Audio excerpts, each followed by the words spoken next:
اللہ کون سی دو ذمہ داریوں کے ساتھ نبی کو بھیجتا ہے، اور کیا تمام نبیوں کے کام کرنے کا طریقہ ایک ہے، اور کیا اگر انسان صرف اپنی اصلاح کر لے تو اس کے لیے کافی ہوگا؟ آئیں جانتے ہیں آج کے ایپیسوڈ میں۔ اعوذ باللہ من الشیطان الرجیم، بسم اللہ الرحمن الرحیم۔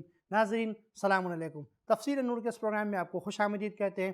ناظرین، ہم مسلسل سبیل قرآن پر تفسیریں سن رہے ہیں، اور ہم اب سورہ انعام کی تفسیر کو سن رہے ہیں، جہاں پر ہم نے اب تک 46 آیتوں کی مکمل تفسیر کو سن لیا ہے۔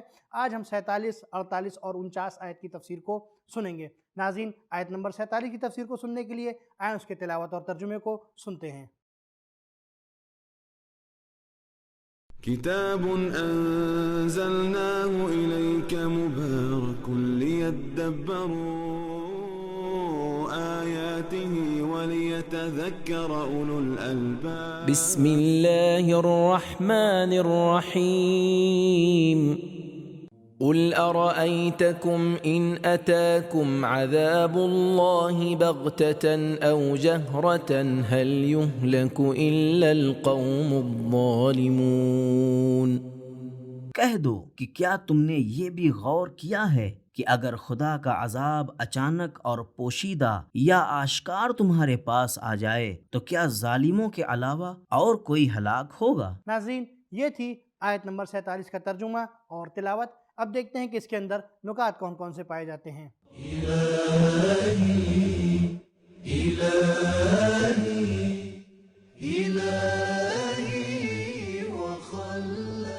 بغتتن سے مراد شاید رات کے سونے کا وقت ہے، اور جہرتن سے مراد شاید دن میں کام کرنے کا وقت ہے۔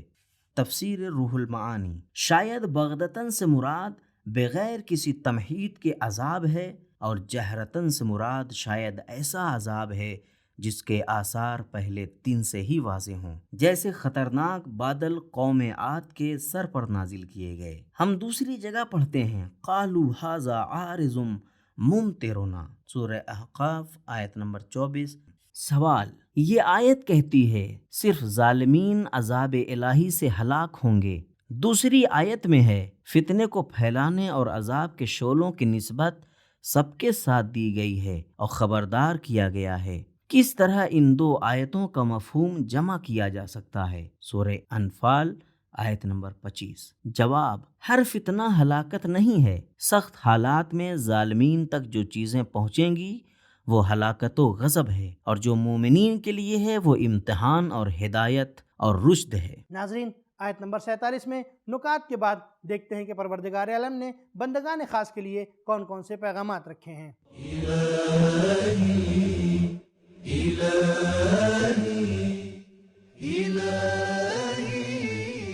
نمبر 1، لوگوں کے ضمیر کو زندہ کرنے کے لیے پیغمبر کو سوال و جواب کرنے کی ذمہ داری دی گئی ہے، اس سے دوسرے کا ذہن بیدار ہوتا ہے۔ نمبر 2، سرکشی کرنے اور پروردگار کی طرف سے مہلت ملنے پر انسان کو مغرور نہیں ہونا چاہیے، شاید اللہ تعالیٰ کا عذاب اچانک آ جائے۔ نمبر 3، جب خدا کا عذاب پہنچے گا تو ہلاکت یقینی ہے، نہ وہ اور نہ کوئی دوسرا اللہ کی قدرت کا مقابلہ کر سکتا ہے۔ نمبر 4، خدا کی طرف سے انسان کو ملنے والی سزا ان کے اپنے ظلم کا نتیجہ ہے جو کہ عین عدل کے مطابق ہے۔ نمبر 5، انبیاء کی دعوت سے منہ موڑنا ظلم ہے۔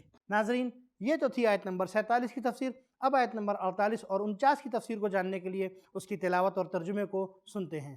وما نرسل المرسلين إلا مبشرين ومنذرين فمن آمن وأصلح فلا خوف عليهم ولا هم يحزنون والذين كذبوا بآياتنا يمسهم العذاب بما كانوا يفسقون۔ اور ہم پیغمبروں کو نہیں بھیجتے سوائے اس کے کہ وہ بشارت دینے والے اور ڈرانے والے ہوں، پس جو لوگ ایمان لے آئیں اور اپنی اصلاح کر لیں تو ان کے لیے نہ تو کوئی ڈر ہوگا اور نہ ہی وہ غمگین ہوں گے، اور وہ لوگ جو ہماری آیات کو جھٹلاتے ہیں تو ان کی نافرمانیوں کے سبب اللہ تعالیٰ کا عذاب پہنچے گا۔ ناظرین، دیکھتے ہیں کہ ان دو آیتوں میں پروردگار عالم نے کون کون سے نکات رکھے ہیں۔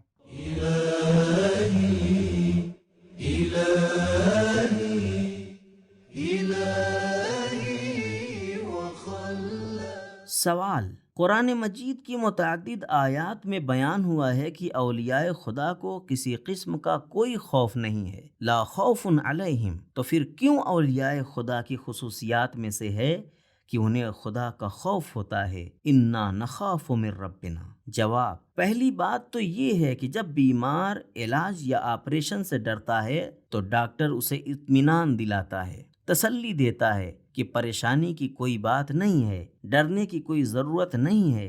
ڈاکٹر کی نصیحت کے مطابق نہ گھبرانا اور بیمار کا خوف کھانا ایک دوسرے سے متضاد نہیں ہے۔ ناظرین، یہ تو تھے آیت نمبر 48 اور 49 کے نکات۔ اب دیکھتے ہیں کہ اس کے اندر پیغامات کون کون سے پائے جاتے ہیں۔